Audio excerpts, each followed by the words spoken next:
You're watching TVC News at 10.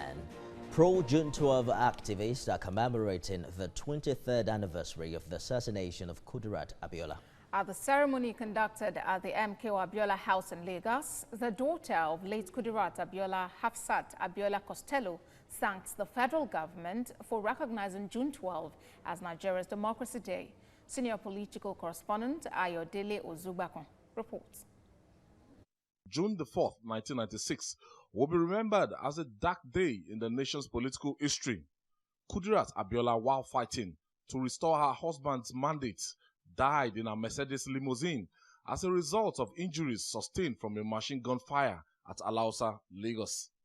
It was this very point where Kudirat Abiola's Mercedes limousine was accosted by her assailants, who are since stood trial and found not guilty.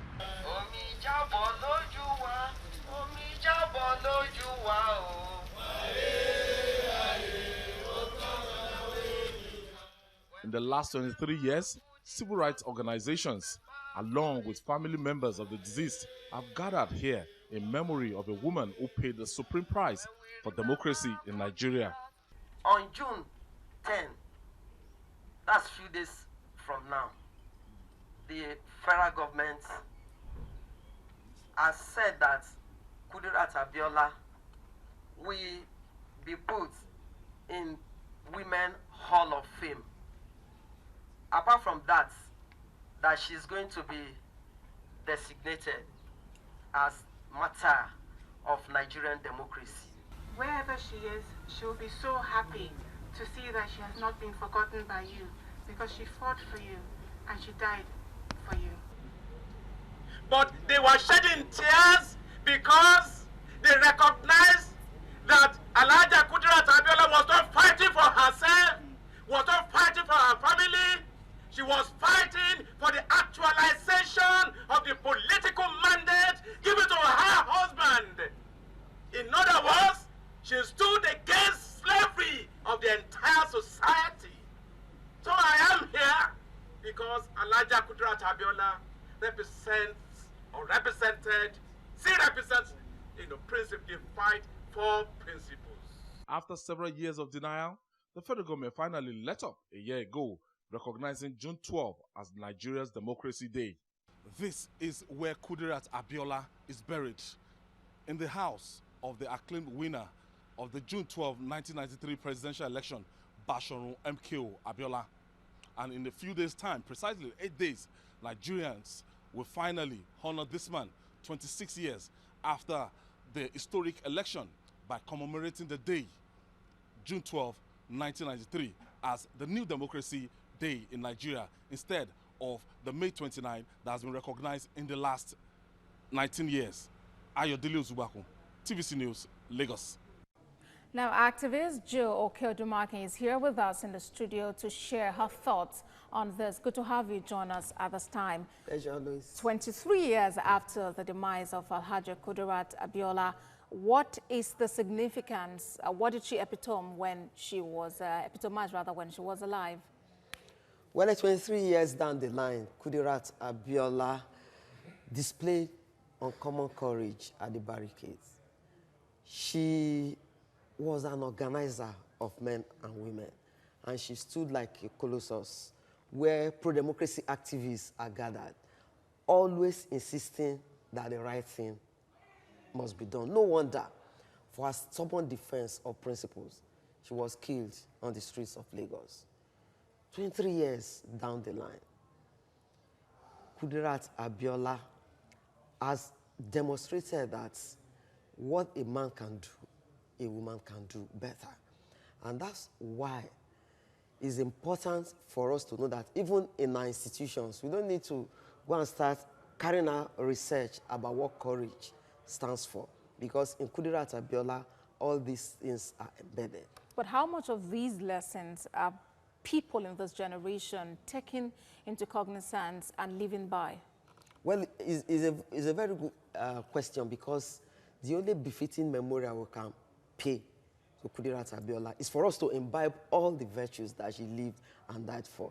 Yes, and that is why it's good for us to always stand by any principle that we believe in. it also goes a long way in showing that Kudirat demonstrated what she meant because she stood against the annulment of the June 12, 1993 election results. So it goes on to show that anything that we believe in, any principle that we hold on, we must believe in such, and we must also learn to walk the talk. It also goes a long way in showing that no matter what, courage and passion remains very, very important in anything that we have to do.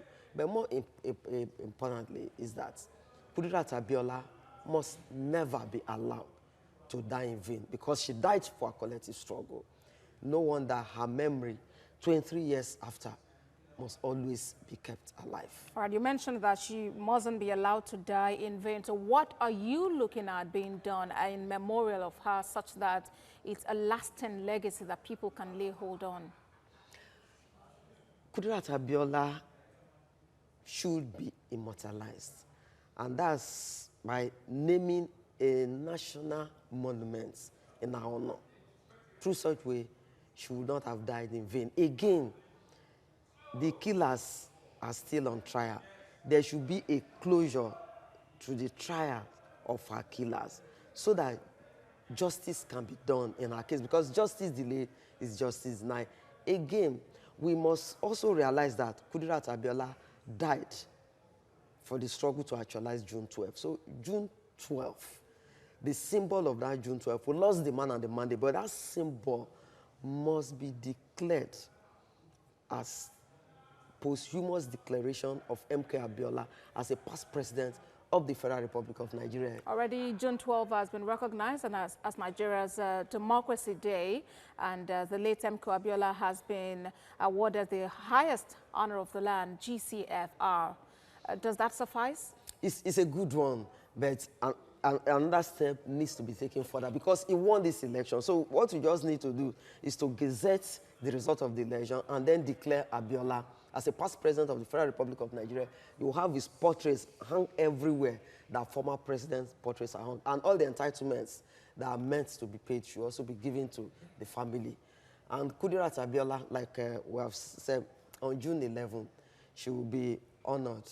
She will be inducted into the Women Hall of Fame.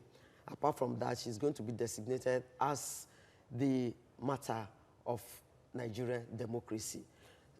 So it's victory for the Nigerian people, but we should not stop at that. She should be immortalized, she should get justice, and MK Abiola should be declared as the past president of the Federal Republic of Nigeria. Right now, Kudirat Abiola fought, so hard the struggle at a time when women were paid little or no attention. So what can women in this generation learn from her lifestyle and moving forward, what they can live with?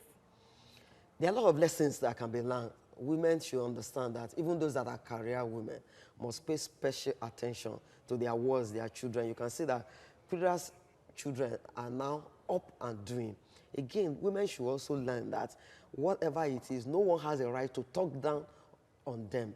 It's what they believe in. They should start firm and never allow anyone to harass them.